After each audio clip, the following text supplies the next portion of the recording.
Salut à tous, c'est Minestra. On se retrouve aujourd'hui pour une vidéo un peu spéciale où on va... on a appris ce matin, au moment où je me lève, qu'un nouveau pack de starter est sorti, enfin va sortir. Et du coup je voulais m'intéresser là-dedans parce qu'il y a pas mal de choses intéressantes à dire dessus. Donc déjà c'est bien, ils refont un starter pack, c'est quelque chose qui avait été vachement apprécié pour la première édition qui était le héros versus vilain. Parce qu'il est intéressant, parce que c'est des decks qui sont déjà beaucoup plus intéressants à jouer que les decks starters classiques. C'est-à-dire que dedans on va avoir des légendaires, et du coup c'est très intéressant pour les nouveaux joueurs, parce que vous commencez avec des cartes qui sont déjà un peu difficiles à avoir, et en plus en général ce sont des cartes qui sont très fortes. Dans le premier vous avez Genesis et Bivi par exemple, qui étaient des cartes excellentes, et qu'on récupère donc très facilement, donc pour commencer à jouer c'est génial. Et dans cet article-là, ça va être un petit peu pareil. Donc déjà, quand est-ce qu'il sort? Il compte sortir le 13 septembre 2019. Donc là c'est un peu bizarre, parce qu'il sort en plein mois de septembre, c'est-à-dire un mois et demi après, pas loin de 2 mois après la sortie de l'opus. Donc c'est un peu bizarre cette date de sortie, mais bon, pourquoi pas, hein, si ça se trouve, on aura peut-être des cartes de l'opus 10, de l'opus qui va arriver. Pour moi on sait pas, on n'a pas vraiment d'informations sur ce qu'il va y avoir dedans, enfin pas beaucoup. Ce qu'on sait c'est que dedans donc on va avoir quelques légendaires, et surtout ces légendaires là vont avoir un gros intérêt par rapport aux cartes qu'on avait dans le premier set, qui étaient juste des légendaires classiques, c'est que cette fois-ci on aura des full art. Alors au niveau des full art, donc en plus on n'a pas les plus moches, très clairement, on a des cartes qui sont magnifiques. Alors au niveau des ailes qui seront présentes dans le paquet, on aura donc la Chevalier Oignon opus 4, on aura la Lightning opus 4, on aura la Phoenix opus 5, le Diabolos opus 5 et le Cécile opus 5. Donc ce qu'il faut savoir c'est que toutes ces cartes là, enfin la grosse majorité de ces cartes là, sont vraiment très très fortes. On retrouve avec des légendaires qui sont vraiment pas mauvaises. Pour même vous dire, Phoenix et Diabolos, ça fait partie des meilleures cartes du moment. Diabolos parce que le vent c'est vraiment très très fort dans la méta actuelle, et que Diabolos c'est joué dans tous les decks vent, x2 ou voire même x3 à chaque fois. C'est vraiment une carte qui fait beaucoup trop de choses pour être ignorée. Phoenix c'est une carte qui redevient jouée dans le Rainbow, et dans tous les decks un peu où il y a du feu qui revient, parce que la carte fait vraiment beaucoup trop de cartes advantage, c'est vraiment une excellente carte. Cécile aussi c'est une excellente carte. Et ensuite, bon, Lightning et Onion Knight un peu moins. Lightning est toujours très forte, mais on la voit pas trop dans la méta parce qu'elle s'y accorde assez mal, mais elle peut très bien revenir. Et Chevalier Oignon, pourquoi on le met? Parce que c'est un deck où il y a un Chevalier Oignon, justement. Parce que ce starter pack, donc l'ancien reprenait du FF2, c'était Firion contre l'Empereur. Là on se retrouve donc Chevalier Oignon contre le Nuage des Ténèbres, qui est le héros et le gentil de FF3. Ils ont décidé de changer le nom, c'est-à-dire que c'est plus héros versus vilain, ce sera Wraith versus Knight, donc globalement les démons contre les chevaliers. Hein, globalement. Et surtout ce qui est intéressant c'est que ces starters là, donc on a deux nouveaux starters qu'on connaît, qui est Chevalier Oignon et Nuage des Ténèbres. Ce sont tous les deux des cartes Lumière et Ténèbres. Donc on retrouve enfin avec la première carte S, les premières cartes S qui sont Lumière et Ténèbres. On les connaît ces cartes là. Par contre, donc on va en parler un peu parce qu'il y a des cartes qui sont très intéressantes. Donc, pour les cartes starters qui ont été révélées.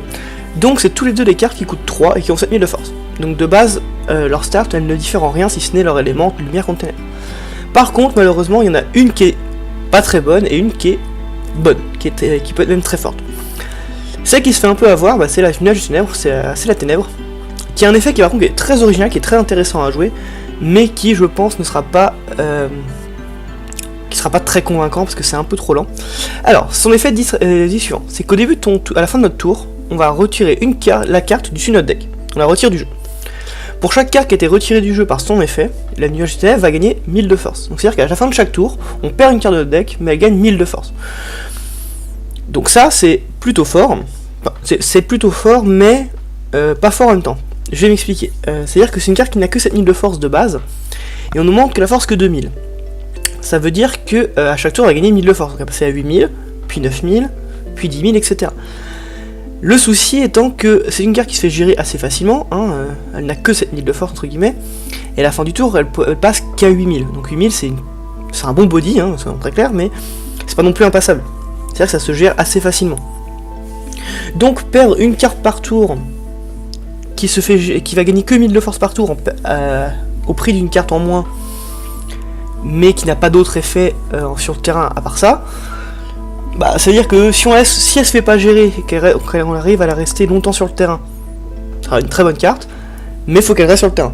Ce qui arrivera très peu souvent parce que c'est pas ouf. Et elle ne deviendra que intéressante qu'à partir du moment où elle arrivera à 9, vers les 10 000 de force. Avant, c'est clairement pas intéressant de la jouer. Par contre, elle compense ça avec un deuxième effet, lorsqu'elle va quitter le terrain. Donc là, par contre, où c'est fort, c'est juste quitter le terrain. Là, par exemple, touche l'abricot. On peut la renvoyer en main, on peut faire plein de choses. C'est que on peut prendre une carte qui a été retirée du jeu, regarder la carte qui a été retirée du jeu par son effet, et en remettre une dans notre main.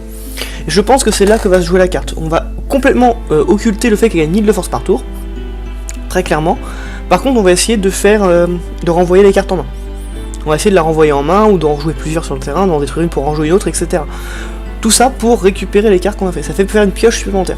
Donc cet effet-là vraiment est très très intéressant. Mais le premier de gagner 1000 de force est vraiment anecdotique. Donc il faut vraiment pas s'y fier, vraiment fait au deuxième effet. Ça va être une carte pour piocher. C'est une carte qui est là pour faire du card advantage. La deuxième par contre est beaucoup plus intéressante, c'est le chevalier oignon. Donc pareil, 3 CP, 7000 de force. Quand il va faire un dégât à notre adversaire, on pourra aller chercher une carte chevalier oignon et la mettre dans notre main. Donc on va tuto un chevalier oignon à chaque fois on va faire un dégât. Cet effet là est plutôt fort parce qu'à chaque fois on va faire un dégât, on va faire du card advantage. Donc c'est plutôt intéressant, et surtout que les chevaliers oignons, ils se jouent beaucoup avec les S, ils vont beaucoup se jouer entre eux avec les autres chevaliers oignons. Donc on va pouvoir voir ça tout de suite, c'est que il a 2 S cette carte. La première S, qui lui demande juste de sacrifier un chevalier oignon, on va donner plus 1000 de force, booster, bravoure et initiative à un chevalier oignon. Et le deuxième, c'est pour on va craquer un chevalier oignon et le dueler, et on va choisir un avant, on va lui faire autant de dégâts que chevalier oignon a de force. Donc là, pourquoi c'est très intéressant, c'est que vu que c'est une carte qui coûte 3, c'est une carte que je peux jouer assez rapidement dans la partie. Je peux la jouer T2 en sacrifiant une carte et en duelant un soutien, par exemple. Donc ça peut très vite arriver. Et je peux très vite claquer un S pour lui donner le booster, l'initiative et la bravoure. Donc je peux attaquer. Et à ce niveau-là de la partie, en général, il n'y a pas de gros bloqueurs. C'est-à-dire que pour bloquer une 8000 initiative, c'est compliqué. Donc là, il aura deux choix. Soit il est en avant et il essaie de le détruire. Et nous, on a détruit un avant avec notre carte. C'est très bien, c'est rentable. Soit il décide de le laisser passer. Et du coup, nous, on aura gaspillé un chevalier pour donner son S, mais on aura récupéré un autre. Donc en termes de main, on sera exactement au même niveau. Mais on aura fait un dégât. Et on aura eu une 8000 initiative bravoure qui aura attaqué. Donc c'est plutôt ok. Et en plus de ça, vu qu'elle gagne bravoure, on peut très bien, si on a fait le dégât, reprendre le chevalier oignon et le recraquer tout de suite pour faire le deuxième S de chevalier oignon qui va faire 8000 de force, 8000 de dégâts en avant. C'est vraiment très fort. D'autant plus que, en plus avec ton deck, c'est le chevalier oignon opus 4 qui va nous permettre de récupérer les chevaliers oignons du pied de la zone qui n'est pas de couvent. Donc ça c'est vraiment ok, c'est vraiment très fort. Par contre avec la chevalier oignon elle, c'est qu'on peut rejouer un job sage, un chevalier oignon de job sage sur le terrain en cherchant. Et je ne pense pas que il soit de job sage, il sera de job chevalier oignon, je pense, ou chevalier. Je pense que ce job sera, on n'a pas encore l'information, et je lis pas très bien le cheval. Donc voilà, c'est tout ce qu'on sait pour le moment sur sur ce nouveau starter pack. On aura peut-être plus d'infos, on aura sûrement plus d'infos dans l'avenir. Je vous dirai ce qui sort, on aura certainement des nouvelles S qui vont être dedans, donc on refera des vidéos sur ce qui vont sortir. Mais je pense qu'on aura d'abord des informations sur l'opus 9.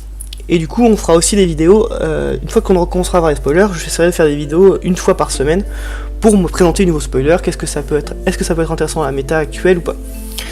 Donc voilà, c'était tout pour cette petite vidéo un peu spéciale. Je vous dis passez une bonne journée, puis à bientôt, salut.